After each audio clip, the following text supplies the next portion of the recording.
I was squatting in the corner by a peeling wall, chewing on the dry, hard crumbs of a day-old bagel. My stomach felt like an empty pit. As the broke, totally invisible side character in this campus romance novel, my entire life revolved around stretching my scholarship and part-time job money to the absolute limit. The smell of greasy pizza from the student union drifted through the air, a luxury that had nothing to do with me. Suddenly, a sharp slap, the sound of something hard hitting flesh, cut through my chewing. I looked up. In the center of a crowd that had automatically parted, stood the main characters of this world, Bella Vance and Caleb Reed. Right then, Bella was slapping a sleek black card against the face of a rich kid across from her, her voice as cold as ice. "Ethan, take your cheap charity and shove it." Caleb immediately stepped forward, shielding her behind him. He lifted his chin with a specific brand of defiance unique to a broke student with a chip on his shoulder. Don't count someone out just because they're broke. Her dignity isn't something you can buy. My eyes, however, were glued to that fluttering black card as if drawn by a magnet. My brain buzzed. In the original story, that card had a $10,000 credit line. Every time Bella threw it away in disgust, she'd eventually, reluctantly, take it back. But this time, it was still spinning in the air. My body moved faster than my brain. I shot forward like an arrow loose from a bow, snatching the card, still warm from his hand, out of the air. I looked up at Ethan Cole, whose face was a thundercloud, and my tone was so sincere it was almost reverent. "Dude, I need money. Look down on me. Make it rain." The air froze. The shocked expressions on Bella and Caleb's faces were locked in place, as if they'd just seen an ant swallow an elephant. Ethan's tightly knitted brow, however, relaxed a fraction. He glanced at me with the casual air of someone used to being on top. "Fine, it's yours." Caleb stared at the card in my hand, his eyes like poison-tipped needles. His look screamed, that should have been mine. In the original story, this hero always had a whole no, I couldn't possibly. Okay, fine routine whenever Ethan offered him anything. Me swooping in like this was like kicking a hornet's nest. But I couldn't care less. 10 grand. That was my tuition and living expenses for the next 4 years, sorted. God only knows how desperate I was when I ran for my life, clutching my university acceptance letter and my meager savings, to escape a gambling addict father who planned to marry me off to a rich old widow in the next town over to cover his debts. The moment I arrived on campus, the panic set in. Where was I going to get the money for tuition and food? Ignoring Caleb's murderous glare, I beamed a genuinely grateful smile at Ethan. "Mr. Cole, you're a lifesaver, a literal saint." Ethan seemed a little thrown by my over-the-top flattery. He waved a hand dismissively. "Cut the crap. Just call me Ethan." His eyes swept over the pathetic, deflated-looking duffel bag at my feet, and he frowned again. "Is that all you brought with you?" "Yep." I nodded frankly. "My entire net worth." He didn't say any more. He just grabbed my arm and started pulling me away. "Come with me. No one who rolls with me is going to look like that." I stumbled a few steps as he dragged me, but inside, I was ecstatic. His new sidekick? Perfect. In the novel, Ethan was ridiculously generous to the people around him. It's just that his idiot sidekick had been brainwashed by Caleb, convinced that accepting help was a humiliation, and ended up betraying him. I would gladly bear this humiliation. I was about to hit the jackpot. Ethan shoved me into a sleek Maserati, the roar of the engine a visceral thrill. He drove me straight to the most expensive shopping district downtown. "This one, bag it. That one fits. Bag it too. And this one, try it on." The sales associate was all smiles. I glanced at the price tag on a shirt, and the number of zeros after the digit made me suck in a breath. It was more than my living expenses for 3 months. "Ethan, this is too much. The thrift stores near campus are." I tried to protest. "Shut up," Ethan said without even looking up, pointing his finger at another rack of clothes. The word budget doesn't exist in my vocabulary. Money is the one thing I'm not short on. He's for real. I'm literally crying. In less than half an hour, both my hands were weighed down with luxury shopping bags, the handles digging into my knuckles. If I hadn't begged for mercy, his determined expression looked like he was ready to buy out the entire store. As we passed a glittering jewelry and watch shop, he stopped again. His sharp gaze swept over my bare neck and wrists, and a playful smile touched his lips. "Leo, Don't you think you're missing something? To make a statement? Alarm bells went off in my head. I shook my head frantically. Ethan, I'm good, really. Nope, he said, his tone final. My people can't look this shabby. What other people think is their problem. Fine by me. The jackpot just kept on giving. When we walked out of the high-end boutique again, a heavy gold chain was weighing down my neck, a Rolex that could blind someone was on my wrist, and even my belt had been swapped for an Hermes with a conspicuous H-buckle. I was a walking luxury showcase. Sitting in a Maserati on the way back to campus, the city lights streaking by, I touched the cool metal of the watch and the smooth leather of the belt, and the reality of it all started to sink in. This all happened because of one desperate dash in a corner of the quad. Ethan, my man, you are my guardian angel. The car pulled through the campus gates, and the brightly lit, bustling scene brought me back to my senses. A student wearing all this, it was way too flashy. I quietly took off the heavy gold chain and the watch, and even quickly swapped the belt for my old, faded one. Keeping a low profile was the key to survival on campus. These treasures were for making a statement at critical moments. Back in the dorm room, my other 3 roommates had already arrived. And of course, Caleb Reed's familiar, annoying face was among them. His eyes immediately landed on the mountain of luxury shopping bags in my hands. He instantly turned on Ethan, his voice laced with his usual moral superiority-laced condemnation. Ethan, are you serious? Leo is your classmate, not your hired help. Making him carry all this stuff for you. Have you no respect?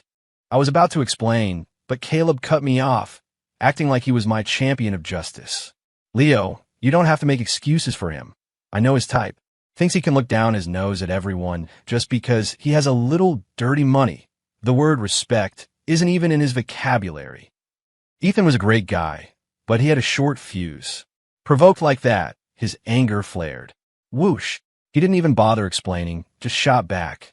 I didn't ask you to carry it, so why are you barking? The other 2 roommates looked on with disapproval. One of them tried to mediate. All right, we're all roommates. Let's not get so heated. Caleb immediately put on his magnanimous face and sighed. Fine. I'm sure Ethan didn't mean anything by it. Let's not ruin the mood over me. The words sounded like a concession, but they effectively nailed Ethan to the cross as an arrogant bully. Seeing Ethan was about to explode again, I jumped in front of him, my voice rising as I aimed my full fire at Caleb. Enough, Caleb. You're the only one talking here, aren't you? Blah, blah, blah. These clothes and shoes aren't Ethan's, they're mine. Caleb froze mid-sentence, like a rooster being choked, his face a mask of disbelief. Yours? Impossible, you're so poor. So what if I'm poor? Am I eating your food? I cut him off without a hint of politeness, my voice filled with deliberately exaggerated hurt. Has Ethan ever once looked down on me for being poor? No. But you? The first thing you do is assume I stole something, or that I'm some kind of sugar baby. Caleb, we just met. How can your mind be so filthy? My parents told me college kids in the city were supposed to be sophisticated, that they wouldn't look down on poor students from mountains. I guess they were wrong. I trailed off, lowering my head and letting my shoulders tremble slightly, perfectly playing the part of kid from Sticks, deeply wounded but trying to hold it together. Playing the victim? 2 can play at that game. The effect was instantaneous. The way the other 2 roommates looked at Caleb changed, now filled with disapproval and a hint of reproach. Caleb panicked, trying to defend himself. I wasn't looking down on you. My family's not well off either. Oh, I get it. I snapped my head up, my eyes sharp as a knife. You're just a hater. You see that Ethan has money, so you're trying to make him look bad? Is that it? No. Ethan used to... Caleb got desperate, trying to bring up old history. In the original novel, that was his go-to move. Tear down Ethan to build himself up. I gave him 0 chance, cutting him off again. I don't care about used to. I only trust what I see. Ethan saw I didn't have much luggage and insisted on buying me clothes. I told him cheap stuff was fine, but he insisted on getting the good stuff. He's a good guy with a good heart, a great person. If you dare say one more bad word about him in front of me, don't blame me for what happens next. I glared at him, my protective stance so fierce it looked like I'd pounce and bite him if he said another word. In the eyes of our roommates, this didn't come off as aggressive, but as a display of righteous, grateful loyalty. Caleb's face turned beet red. He opened his mouth, but found that I had completely shredded his carefully prepared script. He couldn't get a single word in. Finally, he managed to squeeze out 3 dry words to Ethan. "I'm sorry." Then, like every protagonist who loses face and can't handle it, he pushed open the dorm room door and ran off, wrapped in an aura of the whole world is crazy except for me, righteous indignation. A brief silence fell over the room. The next second, a thin, matte texture card was pressed into my hand. Ethan's eyes were shockingly bright, his voice filled with an unprecedented sincerity. "Take it. There's 10 grand in there." "Leo, that was awesome. It's the first time I've ever seen that two-faced hypocrite speechless. That was so damn satisfying." I clutched the heavy card, feeling its edge press into my palm, and my eyes actually started to sting a little. $10,000. Ethan, you're my hero." Ethan was clearly in a great mood. He waved his hand magnanimously. "Let's go. I'm buying dinner tonight to celebrate. The start of the semester." He glanced at the other 2 still-dazed roommates. "You're all coming. First roommate dinner is on me." Ethan picked a trendy Korean barbecue spot that was packed, where the price per person was equal to half a month of my living expenses. The other 2 roommates, the steady Ben Carter and the cheerful Josh Taylor, had clearly never been to a place like this before. They couldn't resist pulling out their phones to snap pictures of the sleek decor and the menu as soon as we sat down. My roommate's a legend, treating us to a feast on day 1. Hashtag living my best life, Josh posted excitedly to his Instagram story. Ben just smiled and nodded in agreement. The atmosphere was great, a world away from the original story where Ethan was isolated and ignored from the very first day. The meat sizzled on the grill, the rich aroma filling the air. Ethan fumbled with the tongs, trying not to burn a piece of beef tongue. I naturally took the tongs from him. "Here, Ethan, let me. I've got this." Back home, knowing how to cook food with the absolute minimum amount of oil was a required skill. I expertly flipped the slices of meat, watching the fat drip onto the charcoal and send up tiny flames. Ethan watched my practice movements with a complicated look in his eyes, but in the end, he just patted my shoulder. The meal was a huge success. Ben and Josh's opinion of Ethan was visibly improving by the minute. Toward the end, Ben and Josh went to the restroom together. The warm, smoky atmosphere still lingered at our table. Just then, a cold voice, laced with anger, shattered the harmony. "Ethan, that's enough." Bella, dragging Kayla behind her, swept toward our table like a gust of icy wind. Her beautiful eyes were blazing with fury, fixed on Ethan. "I'm the one who rejected you. So come at me. What kind of man takes it out on Caleb?" Ethan's eyes had lit up for a second when he saw Bella, but her words instantly extinguished that spark, replacing it with the anger of being falsely accused. He roared at Caleb like a lion whose tail had been stepped on. "Caleb, are you spreading your lies to Bella again, you snake?" Caleb flinched, taking a half step back. He lowered his eyes at the perfect moment, his voice full of restrained hurt. "Ethan, I didn't.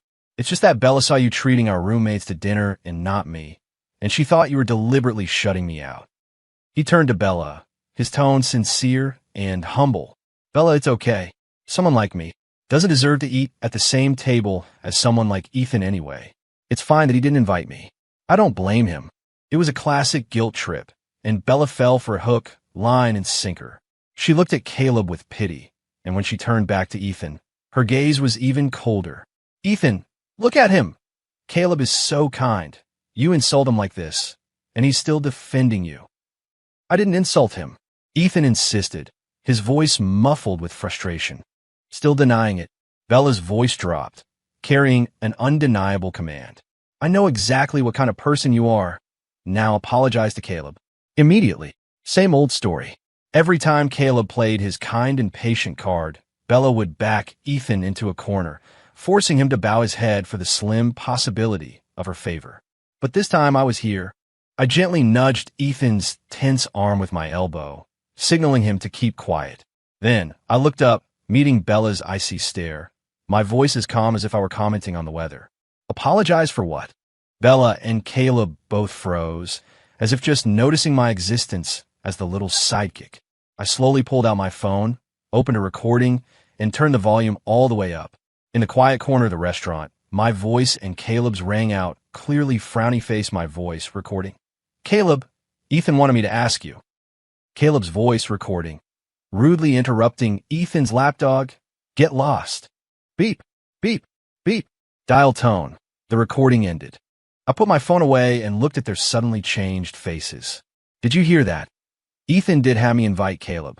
It was Caleb who was rude, hung up on me, and called me a lapdog. So how is this Ethan's fault now? Was this shutting him out? Bella's confident, condescending expression froze on her face. A flicker of doubt and shock crossed her eyes, and for the first time, her gaze on Caleb became questioning. The color drained from Caleb's face. His lips trembled. No, Bella, let me explain. That call was... Everything happened in an instant. Ethan, who had been bottling up his anger being falsely accused, exploded the moment he heard Ethan's lapdog. He shot up from his seat like an enraged lion, lunged across the table, and slammed his fist into Caleb's face. You son of a bitch! I can take you lying about me to Bella, but how dare you bully Leo? The punch was fast and hard. Caleb staggered back, blood immediately gushing from his nose. Ah! Bella screamed, instinctively grabbing for Ethan's arm. Ethan, stop. Seeing her hand about to grab Ethan, I acted on reflex. I stood up and gave her a hard shove. It wasn't a powerful push, but Bella, clearly not expecting a move from a minor character like me, lost her balance. With a cry, she fell flat on her, but her face a mask of utter disbelief. The scene descended into chaos. Ethan grabbed Caleb's collar, ready to hit him again. Caleb was howling, clutching his face. Bella sat on the floor, shocked and furious.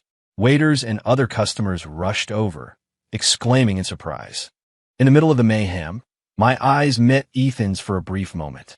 Looking at each other, aside from some rumpled clothes, completely unscathed, and then looking at Caleb's bruised and bloody face and Bella's pathetic state, a ridiculous sense of satisfaction washed over us.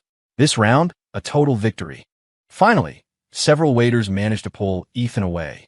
Ben and Josh, hearing the commotion, rushed back and were stunned by the scene. What happened? Ben asked with a frown. I shrugged and gave them the short version. What else? Ethan treated us to dinner and didn't invite Caleb, so Caleb brought his childhood sweetheart to stir up trouble. Josh's eyes widened. Seriously, does Caleb have no shame? It's Ethan's choice who he wants to treat to dinner. Who is he to say anything? That's no different than begging. There is a difference, Ben added coldly, glancing at Bella and Caleb on the floor. Beggars are usually more polite. Should keep it down, they're right there. Why should I? If he has the gall to do it, why can't people talk about it? Hearing our roommates' undisguised contempt, Bella and Caleb's faces went through a spectacular range of colors, from red to green to white. Their pride was being ground into the dust. Bella shot up from the floor, her face dark, her voice seething. Who said we were here to beg? You think we can't afford a meal? Clinging to her last shred of pride, she pulled up the still sniffling Caleb and defiantly sat down at the table right next to ours. This trendy restaurant had a very exclusive menu, no prices listed. A waiter respectfully handed them the seasonal menu. Bella, probably afraid of looking weak, didn't even ask about the prices. She pointed to a few beautifully photographed dishes and said with forced nonchalance, Caleb, order whatever you want. Don't worry about the cost. Caleb sniffled, his voice nasally, and deliberately glanced our way with a hint of petty triumph. Bella, is this really okay? You've never even treated Ethan to a meal. He'll be upset seeing you be so nice to me. Bella's brow furrowed in annoyance. Don't worry about him. That sentence was like a needle prick to Ethan. He clenched his fists, but this time he held back, just letting out a cold snort. Soon enough, Bella and Caleb weren't smiling anymore. The waiter arrived with a long bill, a standard professional smile on his face. For the two of you, the total comes to $2,235. We'll go ahead and waive the change. How much? Bella's voice cracked. We only ordered 5 dishes. Ma'am, the waiter maintained his smile, explaining patiently. You ordered our top grade A5 Wagyu and the bluefin tuna belly, which were both flown in today. The price is quite reasonable. The triumphant look on Caleb's face instantly froze, replaced by a strained expression. We're students. Is there any way we could get a discount? The waiter's smile faded slightly. I'm sorry, sir. We don't offer discounts. Caleb started to panic, looking at Bella. Bella, what do we do? Bella looked absolutely mortified. According to the original plot, she should have had the money for this. All the charity Ethan had given her before would have been more than enough. But now, that key donation had been intercepted by me and was safely in my bank account. Ethan, almost by instinct, pulled out his wallet. That familiar black card was about to make an appearance. Quick as a flash, I clamped my hand down on his. Ethan, I whispered urgently. Don't. Think about it. When does she hate you the most? Isn't it when you give her money? Ethan froze, looking at me, confused. It's because her pride is too damn high. She thinks you're using money to humiliate her, to say she's not good enough. The more you give, the more she hates you, thinking you look down on her. Ethan's eyes flew open, as if he'd been struck by lightning. A wave of understanding washed over him. I get it. From now on, I will respect her. As if to prove my point, the moment Bella saw the card in Ethan's hand, she recoiled as if bitten by a snake. Ethan, I don't need your help. Put your filthy money away. Ethan immediately took my words as gospel. Terrified of being misunderstood, he quickly shoved the card back into his wallet and tossed out. I'm not helping. I believe in you, Bella. You're the best. A little bill like this is nothing for you. Then, as if fleeing a plague, he grabbed me and bolted, like we were being chased by a monster. Bella and Caleb were left completely stunned, watching us disappear out the restaurant door. Once we were outside, the night breeze hit us. Ethan finally stopped, panting, but his face was alight with a survive the apocalypse kind of excitement. Leo! He clapped me hard on the shoulder, so excited he was almost incoherent. You're my lucky charm. If it weren't for you tonight, I would have been played by that bastard Caleb again, and you helped me figure out what Bella's deal is. Here, take this card. He pressed another card into my hand, his grip firm. A thank you gift. The pin is my birthday, you know it. Clutching the card, still warm from his body, I had only one thought. The law of conservation of energy is real. The moment the main characters have bad luck, my good fortune arrives. By the way, Ethan asked curiously, how did you know Caleb was going to pull that stunt and record the call beforehand? A lucky guess, I smiled. Caleb's the kind of guy who's always scheming. I knew if you treated everyone but him, he'd throw a fit. Just a little insurance. Ethan was deeply moved. Having a little brother. No, a brother. Who looks out for me like this? From now on, you're my brother, Leo Martinez. Brother? I mulled over the word, looking at the new bank card in my wallet, and a warm feeling spread through my chest. Meeting Ethan. Wasn't that my incredible good fortune, too? Ethan, I couldn't help but ask the question that had been bugging me. Back then, what did you even see in Bella? Besides her looks, I really couldn't find any other redeeming qualities. Ethan was quiet for a moment, his gaze drifting toward the distant, glittering streetlights. First day of freshman year of high school. I had a huge fight with my family, was crossing the street totally out of it, and almost got hit by a car. She pulled me back. He gave a self-deprecating laugh. And then, I guess I lost my mind. Chased her relentlessly, got nothing but the cold shoulder. It wasn't until you spelled it out for me today that I realized I've been doing it all wrong. He leaned in a little, as if asking for advice. Bro, got any more tips on how to, if I meet someone I like in the future, how should I act?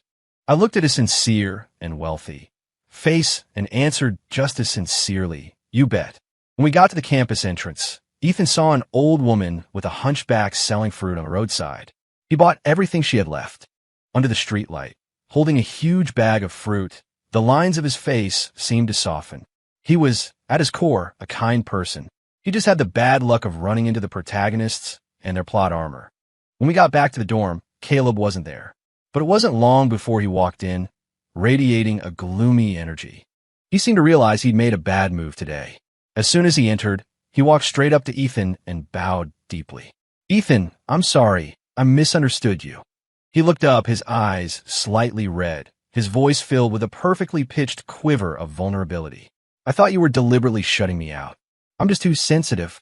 My dad was never around. My mom raised me all by herself, and kids at school used to call me a bastard. They'd bully me. Then Bella transferred to our school, and she stood up for me. I I'm just so scared of being abandoned again. He clenched his fists in anguish, his body trembling slightly, masterfully portraying a traumatized, insecure young man. Ben and Josh's faces immediately filled with sympathy and a hint of guilt, as if they felt their earlier attitude toward him had been too harsh. As long as it's a misunderstanding, it's good that you cleared the air, Ben said, his tone softening. Caleb looked at them gratefully, then turned back to Ethan, his eyes full of hope. Ethan, can you forgive me? Ethan's brow was furrowed. He was all too familiar with Caleb's act.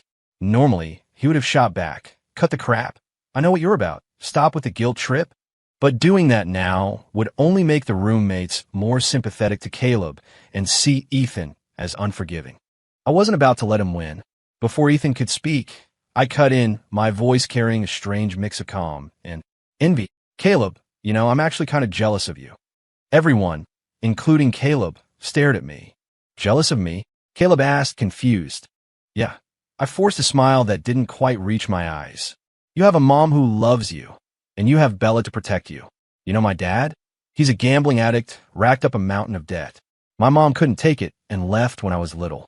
When kids bullied me at school, framed me for stealing, I had no one. No one to turn to. The second I graduated high school, my dad started planning to marry me off to a 60-year-old widow in the next town to pay off his debts. Luckily, I figured it out and ran away with my acceptance letter and the few $100 I'd saved. I worked construction for 2 months just to scrape together my first semester's tuition. Being able to stand here right now, meeting Ethan. I looked at Ethan, my eyes sincere. Is the luckiest thing that's ever happened to me. At least I don't have to worry about where my next meal is coming from, or if I can pay for school. The room was silent. The sympathy on Ben and Josh's faces for Caleb had transformed into a deep shock and a subtle, pained empathy for me. Caleb's face, on the other hand, turned incredibly ugly.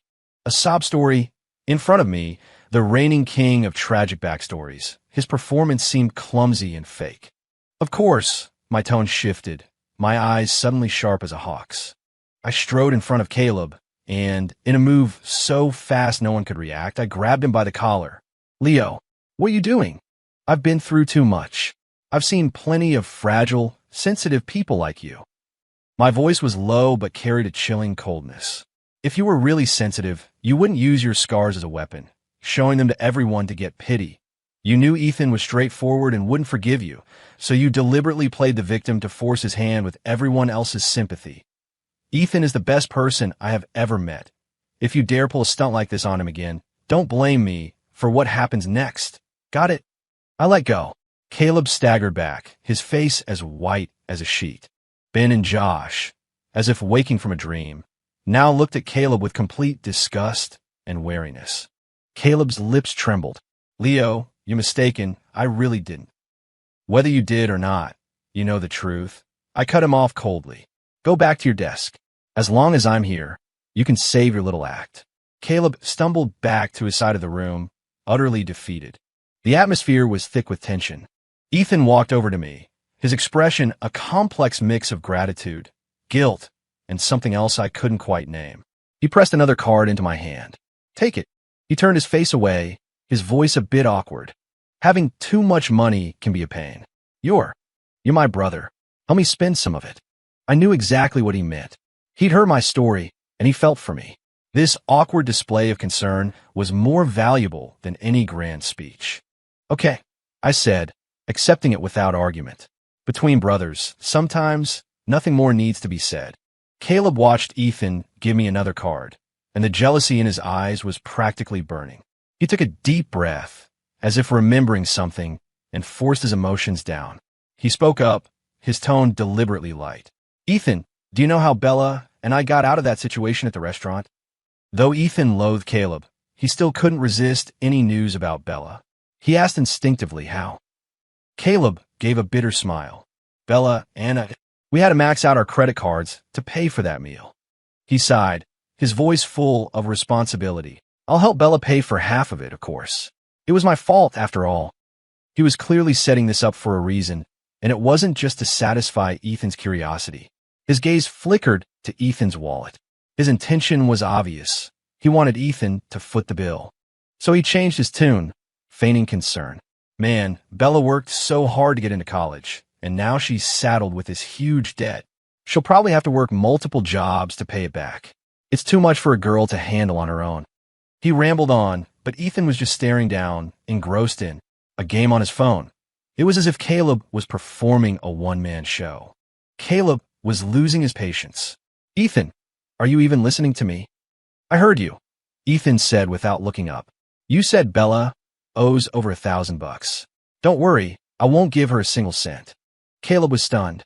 You. Ethan finally looked up, his expression serious.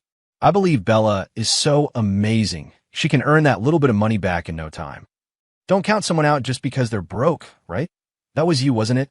I think you've got a point. Caleb nearly choked. She's still a student. Aren't you putting a little too much faith in her? Ethan looked at him sincerely. Her abilities? Isn't that what you're always talking about? I absolutely respect her. Giving her money is looking down on her. It's humiliating her. No, I absolutely cannot do that. I believe in her. Never mind 1,000, even 10,000. Bella could handle it. Go, Bella, go. I held back a laugh, nodding vigorously beside him. That's right. Praise her. Keep on the praise. Compliments are free. As for forking over cash, not a chance. Caleb's face went from white to green to purple. He looked like he was about to have an aneurysm. He finally realized that his own words, "Don't count someone out just because they're broke," had come back to bite him hard. His venomous gaze, like a poison-tipped icicle, shot toward me. A chill ran down my spine. Being on the protagonist's bad side was definitely not a good thing. Caleb's hateful glare felt like a cold needle against my back. Being hated by both main characters of this world felt like being watched by two venomous snakes, ready to strike at any moment. Surprisingly, the days after classes officially started were unusually calm. Caleb was much quieter in the dorm, usually out from dawn till dusk, coming back exhausted. He was probably working his butt off to pay back that massive debt. Bella had also vanished, no longer trying to get Ethan's attention. Ethan, for his part, seemed to have shed a heavy burden. He threw himself into the photography and cycling clubs. Without Caleb's secret sabotage, he became popular and much more cheerful. A few times, I saw Ethan's gaze drift toward the basketball courts as we walked by. Bella seemed to have gotten a part-time job cleaning the courts. She'd be in an oversized uniform, head down, picking up discarded water bottles. Ethan would pause for a second, a complex look in his eyes, but he'd always grit his teeth and, as if fighting with himself, turn and walk away. Don't look, man, I finally said one day on our way back to the dorm. She definitely doesn't want you to see her like that. Ethan stopped, then let out a long breath and laughed at himself. You're right. Thanks, bro. Every time I'm about to give in, I think about what you said, and it clears my head. He clapped my shoulder hard. Come on, I'll buy you a boba tea. Watching his confident stride, I thought to myself, the future business mogul Bella from the book, who launched her startup with Ethan's funding shortly after starting college, was probably not going to happen now. This crushing debt and the daily grind were her reality now. As for me, I bury myself in the library. My goal was clear: get the academic scholarship. Knowledge was my real ticket to security. The gears of fate began to turn faster on an ordinary afternoon. I was in the library, deep into a dense textbook, when a thin figure sat down across from me and slid a business card my way. Hi, Leo Martinez. My name is Ryan Lee. I'm a junior in computer science. His voice was quiet, with the calm demeanor of a tech guy and a hint of urgency he couldn't quite hide. I heard you're good friends with Ethan Cole. Could you introduce me? Ryan Lee. The name hit my brain like a bolt of lightning. He was the business genius in the book, Bella's key partner in her future success. Right now, his eyes were bright, filled with an entrepreneur's sharp focus and desperation. Introduce you to Ethan. I feigned confusion. What's this about, Ryan? Ryan pushed his glasses up his nose and lowered his voice. I have a startup idea, a social e-commerce platform. I've got the business plan and a working demo. The market potential is huge, but I lack the seed funding. He smiled bitterly. I've pitched to countless VCs, but nobody wants to bet on a student. I heard Ethan's family is well off, and he's generous to his friends. So I wanted to give it a shot. My heart hammered in my chest. This was it. The man who changed Bella's destiny was sitting right in front of me. In the original story, Ryan approached Bella. She saw the opportunity and invested the money Ethan had given her. They both ended up wildly successful, and Ethan became a stepping stone and a casualty on their path to glory. I would not let history repeat itself. Suppressing my excitement, I took his card and offered a sincere smile. Ryan, what a coincidence. I'm actually really interested in internet startups myself, and Ethan was just talking about finding some solid investment projects to get his feet wet. How about this? Send me the files first. Ethan and I will take a look, and if it looks promising, I'll set up a meeting for you guys to talk in detail right away. A look of immense surprise and relief washed over Ryan's face. Really? That's amazing. Thank you, Leo. I'll send them to you right now. He fumbled to open his laptop. That night, back in the dorm, Ethan was kicking back, playing a game on his phone. I shoved Ryan's business plan in his face and launched into a passionate speech, analyzing the platform's potential, the untapped market, the advanced tech stack. I praised Ryan like he was the second coming of Steve Jobs. Ethan was so stunned by my spiel that he put his phone down and looked at me suspiciously. Bro, when did you learn all this? You almost sound like you know what you're talking about. Ethan, it's called having a good eye for talent. I said, my face perfectly straight. So, are you in or out? I'm telling you, this is a guaranteed moneymaker. Ethan stroked his chin, looked at me, then at the detailed proposal, and finally broke into a grin. All right, if my brother believes in it, I'm in. We'll call it practice for you. If it fails, it's on me. If it makes money, it's all you. No way. I quickly stopped him. We're in this together, win or lose. I'm investing too. My scholarship money just came in. I pulled out the card I'd already prepared. It was a drop in the bucket, but it was the gesture that counted. Ethan's eyes lit up, and he slapped me on the back. Hell yeah. We share the fortune. We share the fall. It's our investment then, brother. He picked up his phone. Ryan Lee, right? Tell him to come sign the papers tomorrow.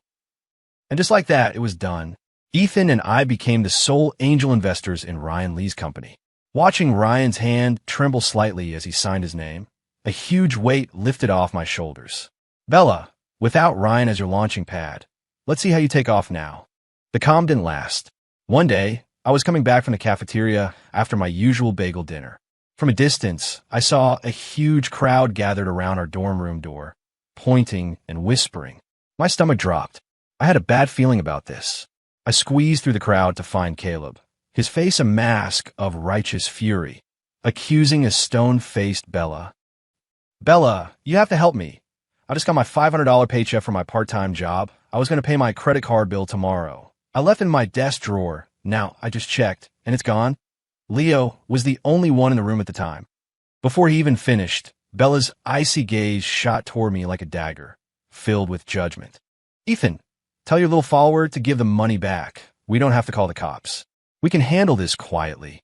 She was so certain, as if she'd already convicted me.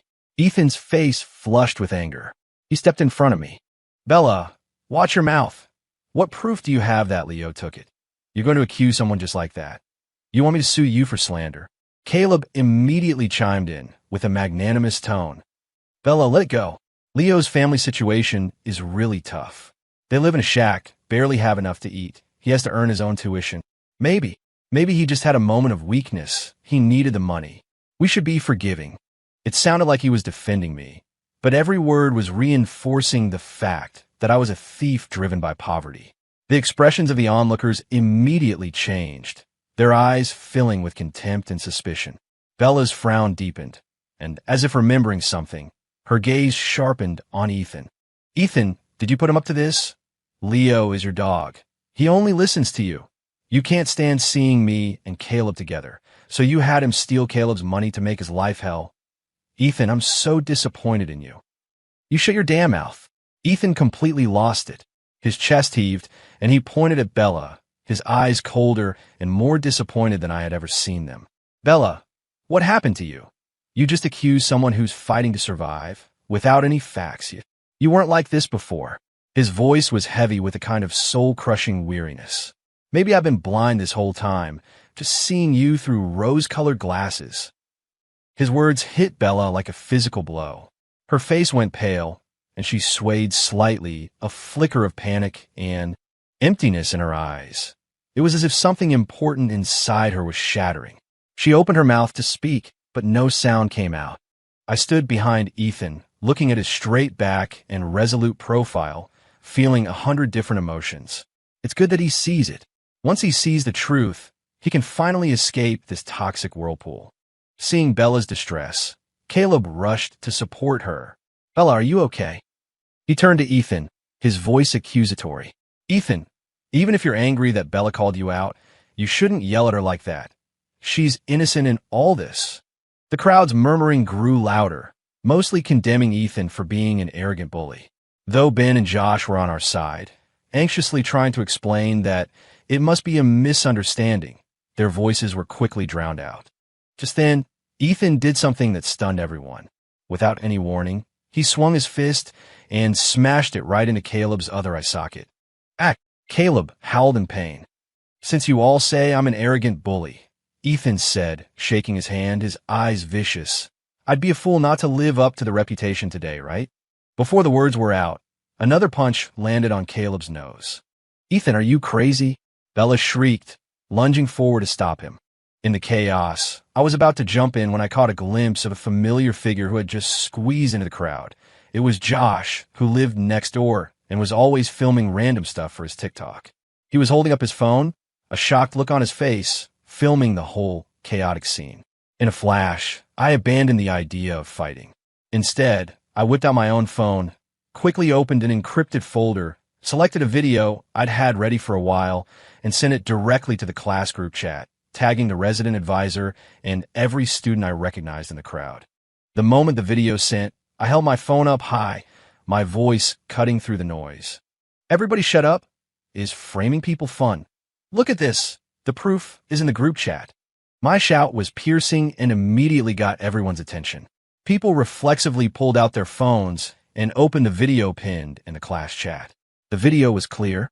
The location was the fire hydrant in the rarely used stairwell. The timestamp was from this afternoon. In the video, a sneaky-looking Caleb appeared. He nervously looked around, and when he was sure no one was there, he pulled a stack of cash from his pocket. The bills were clearly visible, stuffed it into an unremarkable brown paper bag, and quickly hid it behind the fire hydrant. After he was done, he even checked his hair in the reflection on the fire hydrant's glass door, a smug smile on his face. The video ended. Silence. A dead, absolute silence fell over the doorway. A few seconds later, an uproar erupted. "What the hell? He set it all up himself? That is next-level evil. Framing someone like that. I knew Leo wouldn't do something like that. That Caleb guy is a real scumbag. Ethan and Leo almost got totally screwed by him. If it wasn't for this video..." "Leo, where did you get this video?" I lower my phone, my voice calm. A good Samaritan, who couldn't stand seeing them bully someone, sent it to me. The moment the video played, all the color had drained from Caleb's face. He was chalk white, his lips trembling, his eyes vacant, as if all his strength had been sucked out of him. He whipped his head toward me, his eyes so full of hate it was like they could draw blood. "No, Bella, let me explain." He grabbed her arm like it was his last lifeline, his voice shrill. "The video is fake. It's edited, or I must have been sleepwalking. I've been working so much. I'm exhausted. I don't even know what I was doing. Bella, you have to believe me." Bella's body was rigid. She stared at Caleb, then back at the ironclad video evidence, then at the undisguised contempt on the faces of the students around them. Finally, her eyes swept over Ethan's emotionless face, and then to me, standing behind him with a clear conscience. Her face went from red to green to white, like an overturned paint palette. It was the dizzying feeling of a shattered belief system and the utter shame of being stripped bare in public. Slap, a crisp, sharp sound. Bella, using all her strength, slapped Caleb hard across the face. "Caleb, you make me sick." Her voice was hoarse, on the verge of tears, her eyes filled with complete despair and the rage of being played for a fool. She violently shook his hand off, as if escaping a disease, pushed through the crowd, and ran without looking back. Bella, wait, let me explain." Caleb clutched his face, trying desperately to follow her, but the other students, intentionally or not, blocked his path. "Get out of my way," he roared, but was met only with more scornful looks and merciless jeers. "Ah, Did the little drama queen's show get canceled? You got some nerve trying to go after her. Just get lost. You're disgusting to look at. Ethan watched the whole drama unfold with cold eyes. Only after Caleb had also miserably squeezed his way out of the crowd and disappeared did he turn to the onlookers and announce clearly, "Let all of you be my witnesses. This isn't over. The Cole family's legal team will be teaching these two the meaning of slander and false accusation. You can expect a letter from our lawyers." With that, he looked at no one else, grabbed me, and pushed through the remaining crowd into our room, slamming the door shut with a loud bang. The door shut out the noise. Ethan leaned against it, letting out a long, deep breath, as if a massive weight had been lifted from his shoulders. He looked at me, his expression complex. There was the aftershock of anger, the pain of betrayal, but mostly a sense of finality, of relief and release. "Leo," he said, his voice a little hoarse, "I'm sorry. You got dragged into this again." I shook my head and smiled sincerely. "Ethan, don't say that. The truth is out. That's what matters. Besides, this just proved your innocence, right? That's only because you had that video." Ethan walked over and gave me a quick heart hug. He clenched and unclenched his fists, then finally let out a loud, hearty laugh. "Ha ha! Awesome! That was so damn awesome! That bastard Caleb had it coming. You're like his kryptonite." He paused, his eyes sincere. "And you're my lucky charm." "Ethan," I said, seeing the last traces of his infatuation with Bella completely gone from his eyes. "So now, you really don't have any feelings for her left?" Ethan nodded without hesitation, his gaze clear. "None. Now, when I think about how self-righteous and clueless she was, I just cringe. I was such a blind idiot." He shook his head, laughing at himself, then pulled out another card and stuffed it in my hand. "Take it. I'm happy today, and I figured something out. Spending money on people who don't deserve it brings you a lifetime of bad luck. Spending money on my brother brings a lifetime of good luck." The law of conservation of energy had, once again, proven itself true. Ethan was a man of his word. To celebrate his newfound freedom from his toxic crush, and to thank Ben and Josh for having his back, he treated us all to dinner at an off-campus steakhouse that was rumored to have a Michelin-starred chef. The ambience was elegant, with candlelight and gleaming silver cutlery. Ethan expertly ordered expensive steaks and red wine. Ben and Josh, though trying to act cool, couldn't hide the excitement in their eyes. As I cut into my tender, juicy steak, I listened to them chat about their club activities, chiming in occasionally, soaking in the normal, precious atmosphere. During the meal, I overheard snippets of conversation from the table next to us. "Did you hear? The money Caleb hid behind the fire hydrant actually disappeared. Serves him right. That's what you call poetic justice. What goes around comes around. Should keep it down. But seriously, so satisfying."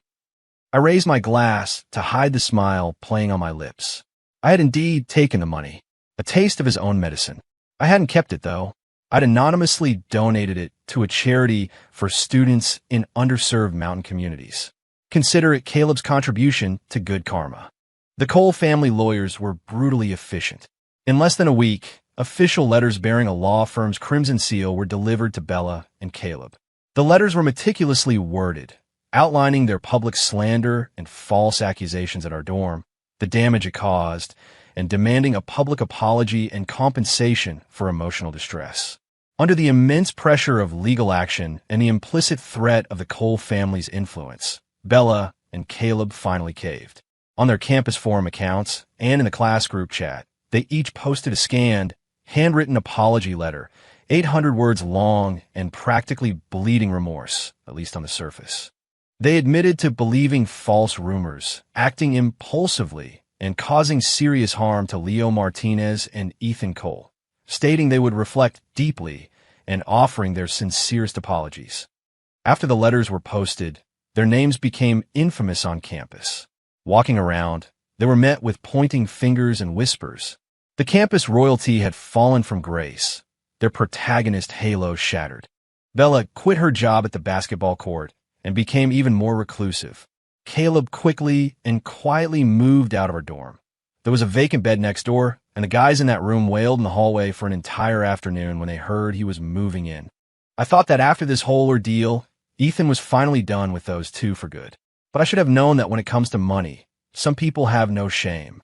Life settled into a rhythm of turning pages in the library, the buzz of Ethan's club activities, and the increasingly busy meetings at Ryan's company. A year flew by.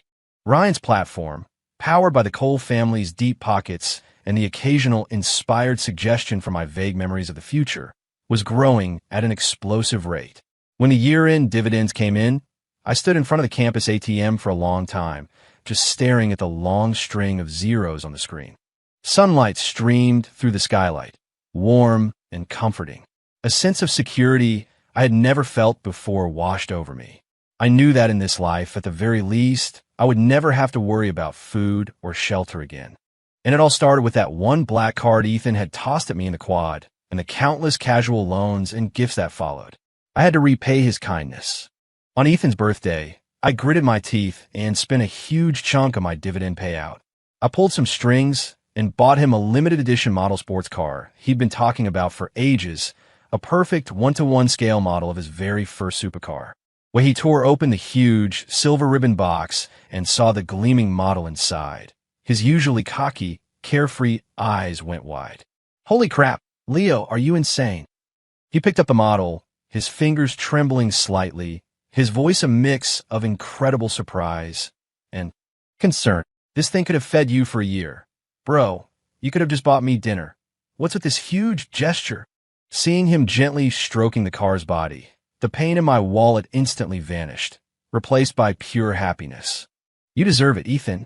I wouldn't be where I am today without you." I meant every word. Ethan stared at me for a few seconds, then suddenly threw an arm around my shoulders and gave me a solid thump on the back, a gesture of deep, unspoken affection. "My brother. Damn, now I'm getting embarrassed. Let's go. We're getting wasted tonight. My treat." That dinner was one for the books. We didn't go to some fancy restaurant. We went to a loud, smoky barbecue joint in the back streets near campus that Ethan used to scoff at. The skewers sizzled, the cold beer flowed, and Ethan drunkenly challenged the owner to drinking games while Ben and Josh cheered him on. I ate quietly, soaking in the loud, real, and warm atmosphere. The slightly drunk feeling and the cool night breeze were pure bliss.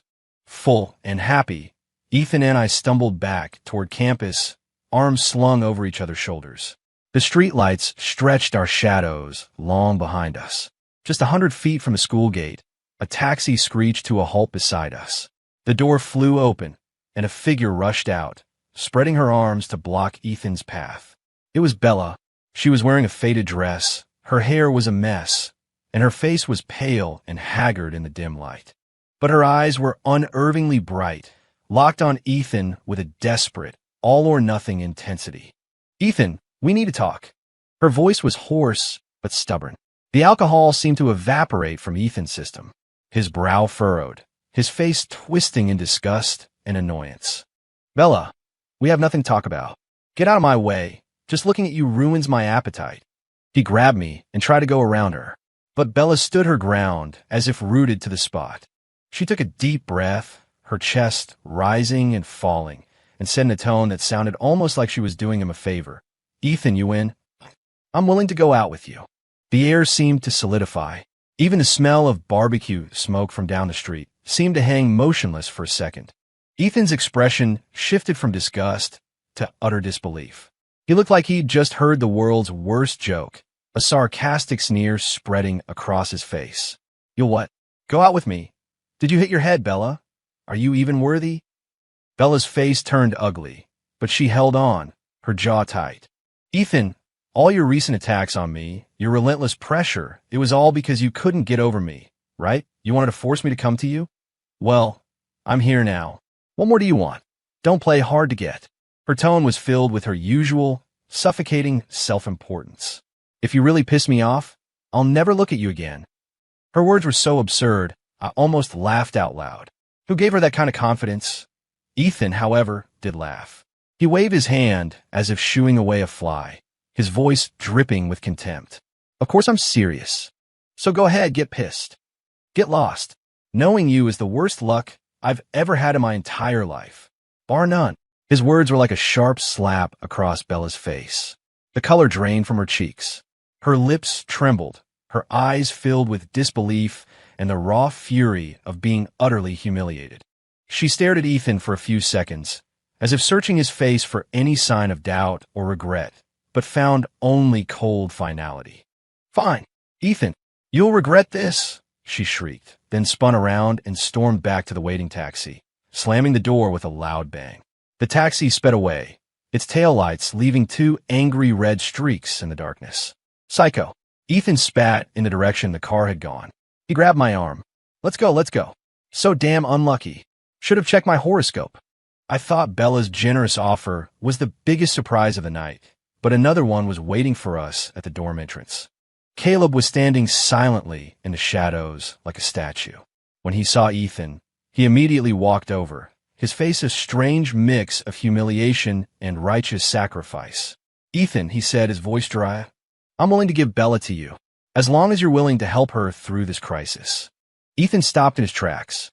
He looked Caleb up and down as if he were an alien, his expression shifting through a dozen emotions before settling on a combination of nausea and utter speechlessness.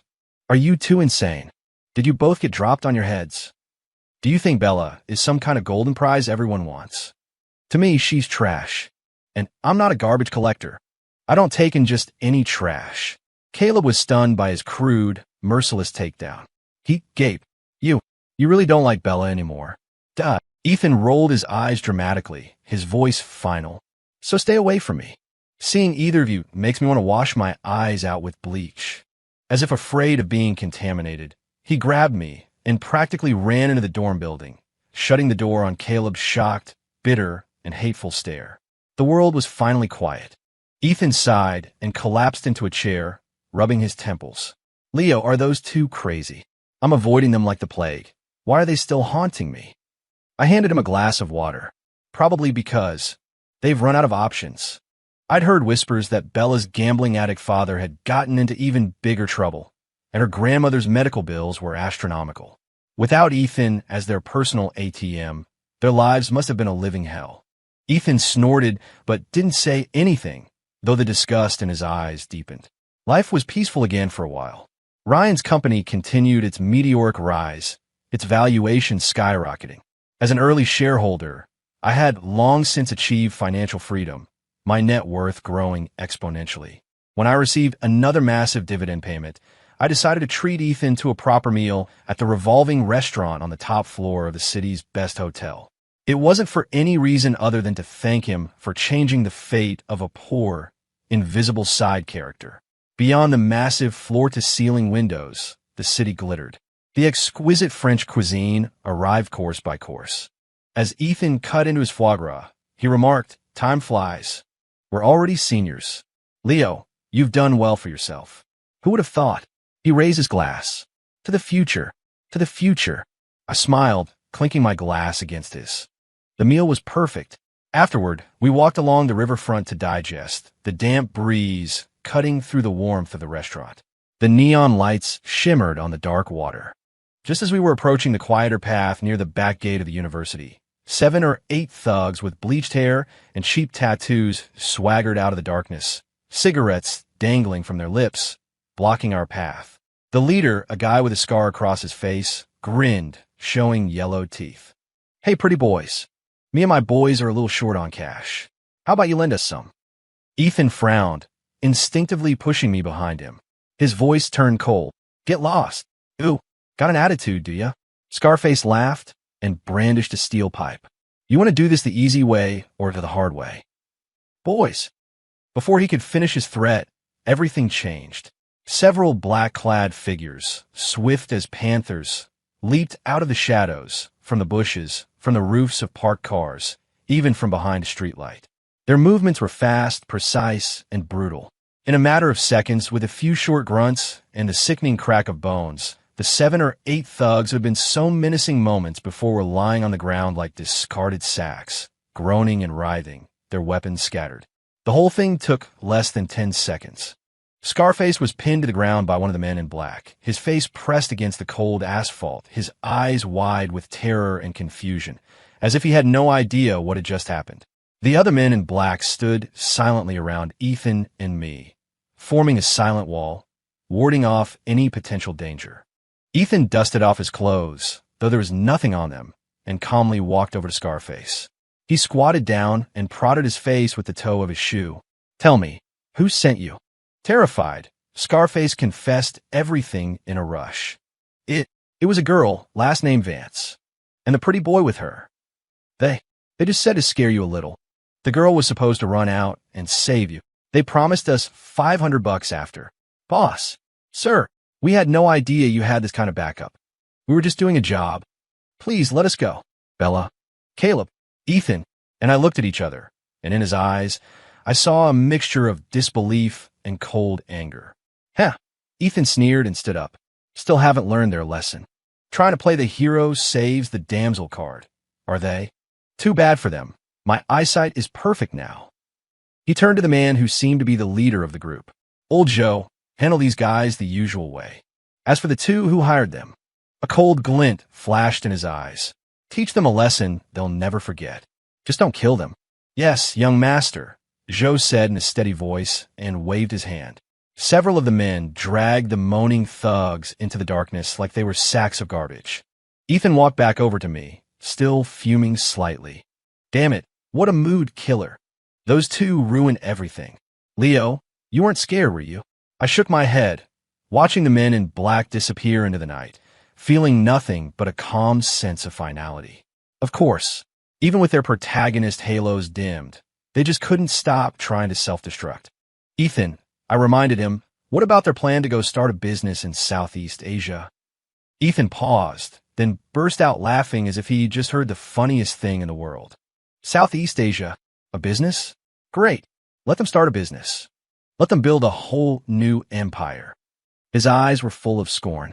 I wish them all the best, and I hope they never, ever come back. A few days later, Ethan received a text from Caleb from an anonymous international number. The tone was still a bizarre mix of confidence and bitterness. Frowny face, Ethan. Bella and I have found a real path to wealth. We're about to go international and make it big. You just wait. When we come back rich and famous, we'll crush people like you who look down on us. You'll see. Ethan held the phone like it was contaminated. Are these two idiots brainwashed by some pyramid scheme? Rich and famous. Crush us. He tossed the phone to me in disgust. So gross. Block them now. I looked at the text message, thinking about the original novel's ending where Bella became a successful entrepreneur and Ethan's family was ruined. Then I looked at the vibrant, confident Ethan of today and Ryan's thriving company, and a strange feeling of a destiny rewritten washed over me. Ethan, I said, putting the phone down, I think it's best if they never come back. Ethan nodded in solemn agreement. The best. 5 years passed in the blink of an eye. Ryan became a tech mogul, his company a unicorn in the industry, his name a regular feature in financial news headlines. As a founding shareholder, I had long since achieved financial freedom, my net worth growing exponentially. Ethan successfully took over his family's corporation. He was a ruthless force in the business world, having shed his youthful arrogance for a more mature, reserved demeanor. Only with his old friends did a hint of his former self emerge. One day, Ethan called me. I could hear the sound of waves in the background. Leo, private island in the Maldives. Flights and hotel are booked. Pack your bags. See you at the airport tomorrow. I'm going to show you a real ocean. Sun, sand, palm trees. I was lounging on a white beach chair in a loud Hawaiian shirt, watching Ethan in a pair of fluorescent swim trunks, trying to teach a blonde woman in a bikini how to surf. I couldn't help but laugh. The warm, salty sea breeze was lazy and relaxing. My phone vibrated in my pocket. It was a message from Ryan with a link to a news article. I opened it. The headline was stark. International telecom fraud ring busted.